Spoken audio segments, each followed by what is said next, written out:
Okay, December the 22nd, Thursday. Let's get delegated before the lock later on today. Always good to get it done early, just in case. So, um, this is kind of start of a new video series. We're going to have a quick look at how we delegate and what we do, why we choose what we do, and then we'll talk about this governance, the first governance vote on Songbird. Pretty exciting stuff. Well, let's go through the simple process for today. So, headed over to flaremetrics.io, where the signal providers are listed currently in order of vote power. So we want to double click on reward rate, and that'll list them by reward rate. Here we've got the top 5, so I'll just take their details, put them in a little spreadsheet. I actually use their average reward rate. I want to try and map out their potential for a full week rather than just the current rate. So I list them in order of their current rates, but obviously their average rate there. That's why these numbers aren't in numerical order. So all looking pretty good for 0, 1 FTSO at the top there. If we take into account that S rivets can be sold for the current rate, then S toads does come out on top. It's close enough for me to say that that's a grey area.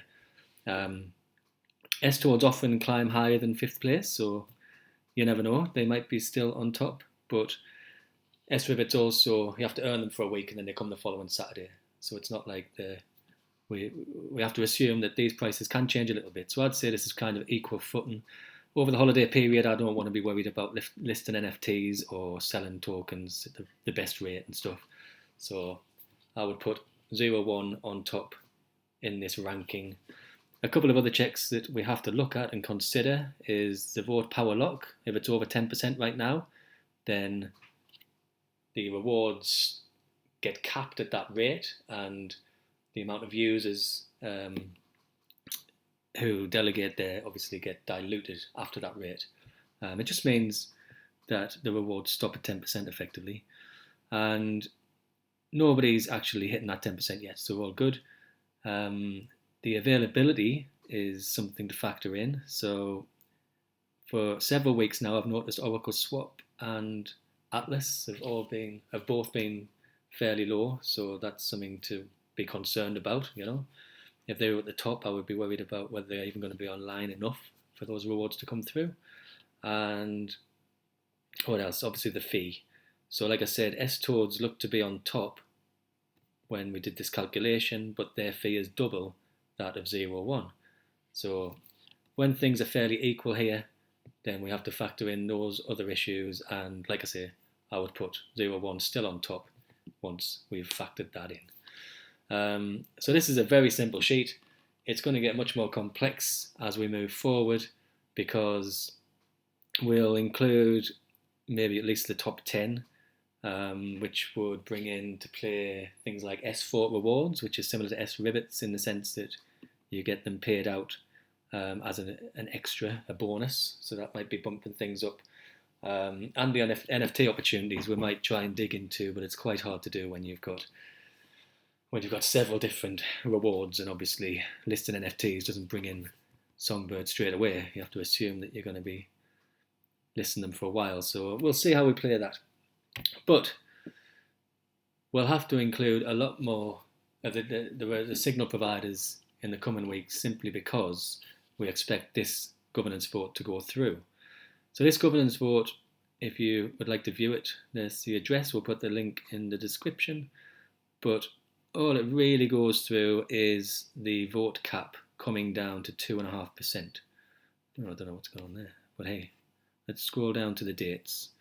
So we have to be wrapped today. We have to be wrapped by Saturday to get in this vote lock to participate in this governance vote.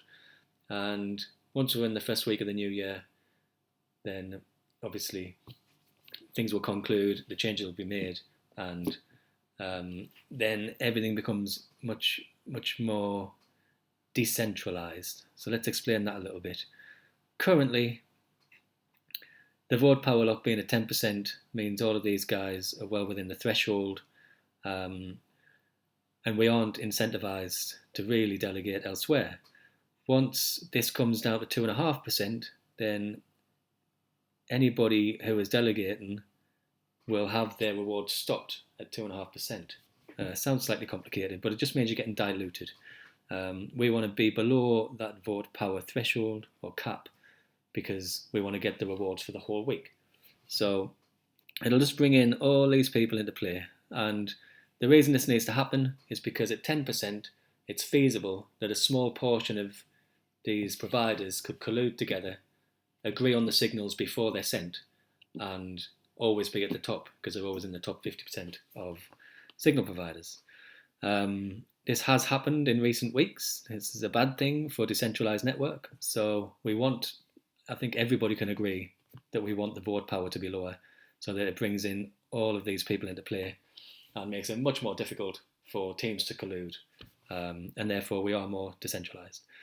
So it's very likely that this governance will go through. I'm sure there'll be lots of information coming out as we build up to it and lots of opinions. And eventually that'll turn this spreadsheet and the weekly chat into a much more rich explanation of where rewards can occur further down the list and where's best to put our attention. So we'll do this every Wednesday. We'll obviously do it for Flare as well, so it comes out 3 times a week in that scenario. But for now, just a simple one. Hope you have a great weekend. Take care for now. Thanks for joining us.